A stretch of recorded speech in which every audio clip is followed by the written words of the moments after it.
आपकी मुलाकात एक ख़ुसूसी मेहमान से करवा रहे हैं जो 4 दफ़ा स्केटिंग की दुनिया में ओलंपिक गोल्ड मेडल ले चुके हैं।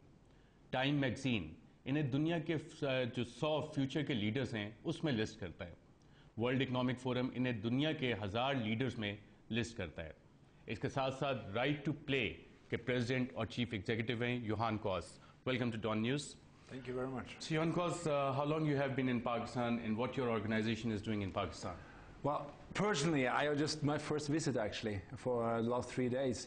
But we've been here since 2003 and have implemented a program in now in 4 regions. Peshawar started in Peshawar. We're now in Mansehra, in Mardan, and also in Teta in the Sindh province. And what kind of programs your organization is doing in Pakistan? So we're using sport and play as a tool for development of children and youth across the world. Actually, we're working in over 20 countries. Within Pakistan, we see it's very great benefits for health, for education in the school system, and also for some areas of conflict prevention and violence reduction. So we really feel that it builds a kind of constituency in the community. It really helps. And I personally now, over the last couple of days, been in Mansehra and Mardan, been visiting and seeing these amazing individuals who are participating. I've been so inspired to learn for what's happening and seeing young girls and boys participating in play and sport program, learning from them, giving them basic life skills like leadership skills and respect for one another.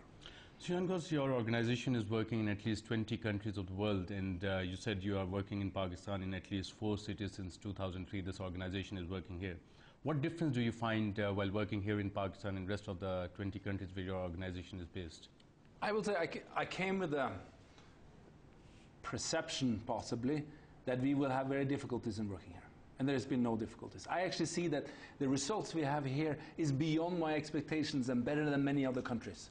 And I think it's because there are so many opportunities in the communities, and particularly for what kind of expectations you had, and how it is better? What's the qualifying criteria for that? Well, I think one of the things which was a very great surprise to me is that when I visited 2 girls' schools, one in Mansehra and one in Mardan, is that the leadership skills in the girls and their openness, their activity, their motivation, their passion for what they were doing and who they were and what they wanted to do with their lives, for me was a fabulous testament to what the possibilities for women will also be in Pakistan. Well, we'll be discussing about those possibilities. Pakistan is usually described as one of the most dangerous places in the world.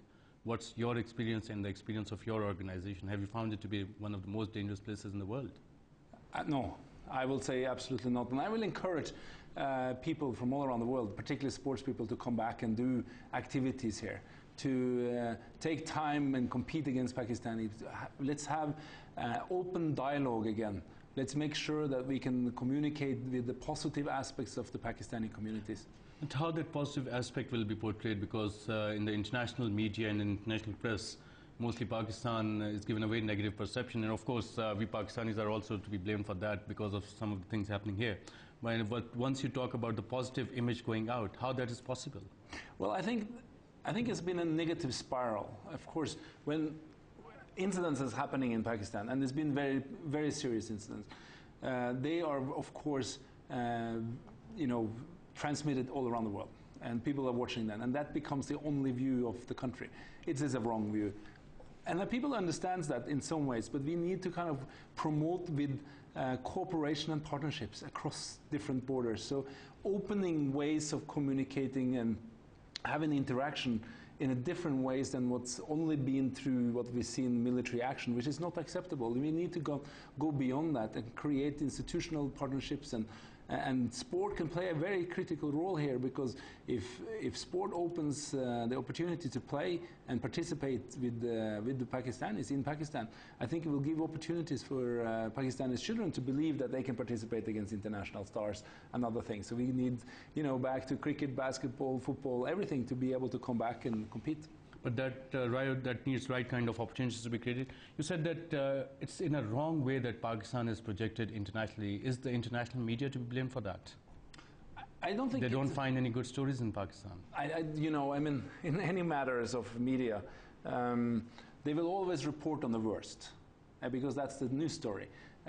That a school is functioning that individuals are doing great work, that there's been recovery from the earthquake. I mean, all of those stories, like, it's not really something which is newsworthy for people. I mean, you will always kind of look at the worst of the worst in the communities and report on that. And we know that media have that tendency to report on this. Mr. Johan Goss, if you are asked to pinpoint 3 stories of hope from Pakistan, what would you tell the international media? Look, here are these positive stories about Pakistan. Why don't you look at it?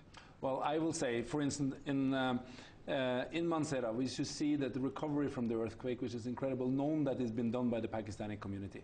It was, of course, limited international support. There were some, but it's been incredible. You see the resilience of the individuals and the people. This has been said to be some of the most dangerous places in Pakistan, but also you have to go in and meet with the people and see the hospitality, the interest of creation of peace, the interest of international cooperation and understanding, the reflecting on abilities to communicate their stories. If we can trace and track these stories and tell everybody in the world about them, I think people will be surprised. नाज़रीन, यहाँ पे हम एक वक्फा लेंगे और वक्फे के बाद जब वापस आएंगे तो योहान गॉस जो 4 दफ़ा ओलंपिक गोल्ड मेडल जीत चुके हैं, टाइम मैगजीन इन्हें दुनिया के 100 फ्यूचर लीडर्स में शुमार करता है, इनसे गुफ्तगू का सिलसिला जारी रखेंगे।